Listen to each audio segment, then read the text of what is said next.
This video looks at Hellenistic art, described as a 4th and 3rd century BC baroque tendency, following the birth of classical art in 5th century Athens.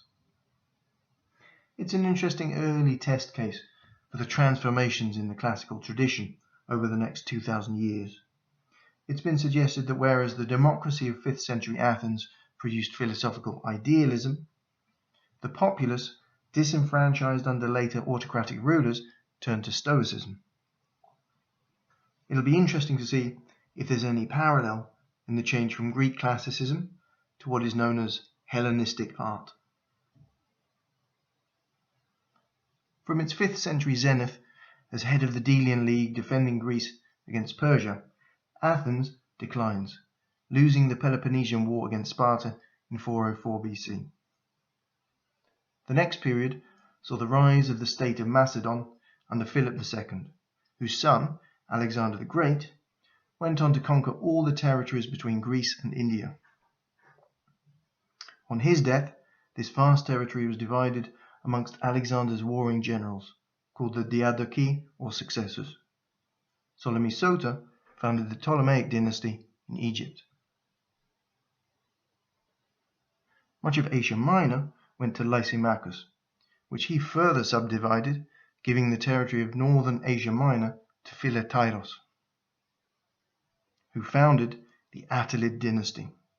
Eumenes I, Attalus I, Eumenes II, in the hilltop city of Pergamon, and in territory known as the Kingdom of Pergamon. This computer-generated imagery of the city shows the location of the altar, which was believed to have been built by Eumenes II in 184 BC, although archaeologists are less sure of the dating. If it looks different from Athenian architecture, it's not because the form is new, just that it followed a long-established type of monumental altar only seen in the eastern edges of Greek influence. The altar has two distinct themes. Running around the outside of the altar is the gigantomachy, which we've already encountered in the metopes on the east side of the Parthenon. The gigantomachy represented the final victory over the primordial Titans by the Olympians, the latter being the pantheon of gods for the ancient Greeks.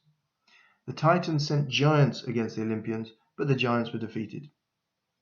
The theme represents a popular one for any city-state who had forged their existence through armed struggle, as the Greeks had against Persia, and the Attalid dynasty had against the Gauls. As we will see, the arrangement of the story around the Pergamon cleverly reflects the geographical features that each side of the altar faces, just as is true on the Parthenon. The frieze on the inside of the altar is the life of Telephos, a story not contained in any of the Western Greek epics, telling the story of the mythical founder of Pergamon. He is the son of Heracles and is exiled from Arcadia in the Peloponnese to Mysia in Asia Minor. Hence Pergamon is emphasizing its Greek origins in the Peloponnese and its noble origins in Heracles. Telephos also features in the metopes of the famous mausoleum, the temple tomb of King Mausolus in Halicarnassus in Asia Minor, and sculptures and friezes from the mausoleum can be found in the British Museum.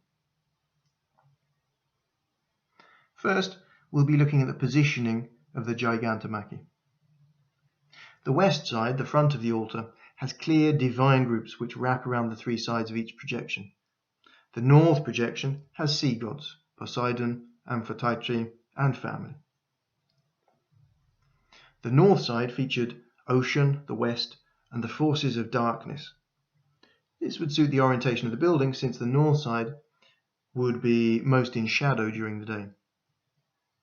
There's a lot of speculation about the entire middle section of the north frieze between Poseidon and Dione, but the sea theme continues after Poseidon, with the large fish and Keto, the sea goddess, daughter of Pontos the sea, and mother of Chimera, who would be the lion next to her. Beyond this, identities are controversial. Family and love connections overlap the corners. Ares lover Aphrodite with her mother Dione, is next to him at the corner of the north frieze. The east side shows the assault on Olympus itself. The east frieze, which was encountered first by the visitor, featured the main Olympians.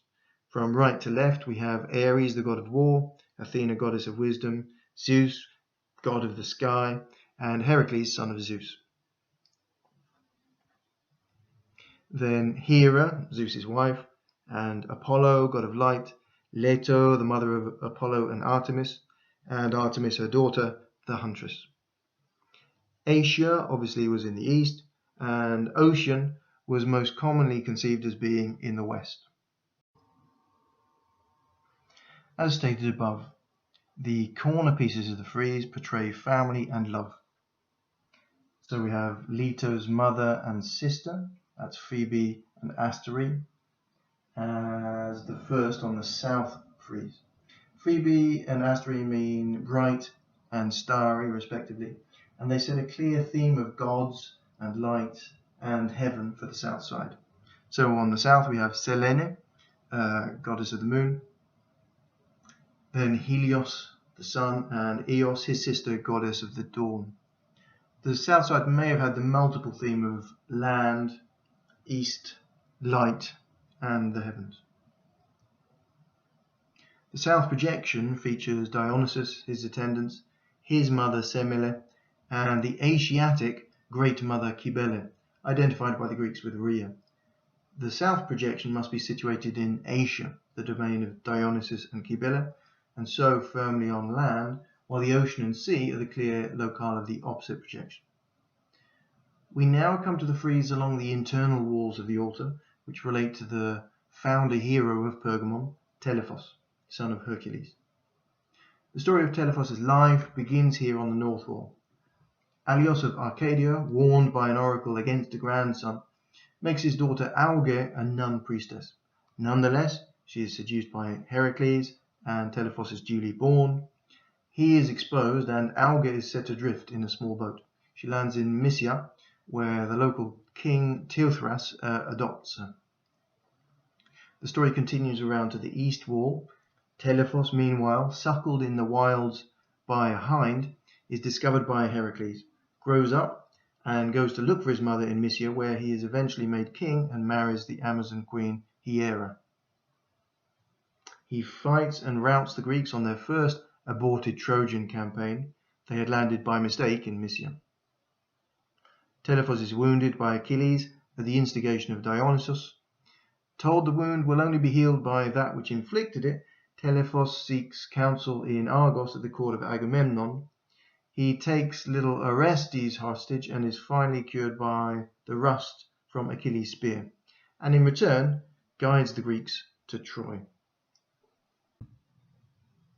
However, as might be expected, as Telephos has been adopted as the mythical founder of Pergamon, the altar there contains embellishments which aren't found in any of the surviving literary accounts. It expands the story, adding episodes often unknown to us, including the founding of the city. It's been pointed out that the Pergamon, like the Parthenon, has the figures occupy the full height of the frieze, and the entire frieze represents only one moment in the action. However, the Pergamon is thoroughly unclassical in that the figures are carved in high relief and twist and turn with little reference to the background. And there are many frontal projecting figures which have been described as baroque, in that a classical frieze would have simply painted such details. In the Pergamon, they're virtuoso marble carving. The Pergamon workshop is also speculated to have been the source of the sculpture of the death of Laocoon, the priest in Troy who attempted to warn the Trojans about the horse and who was dragged into the sea by a sea serpent sent by the Olympians. A Roman copy of the sculpture was made by Greek artists, and this sculpture was found in Rome in 1506. Michelangelo proposed a restoration of the missing arm of Laocoon with an outstretched arm. The original bent arm was found in 1906 and restored in the 1980s. The work was incredibly influential in the Renaissance generally, but specifically in Michelangelo's work, and his late style influenced the Mannerist and Baroque periods which followed.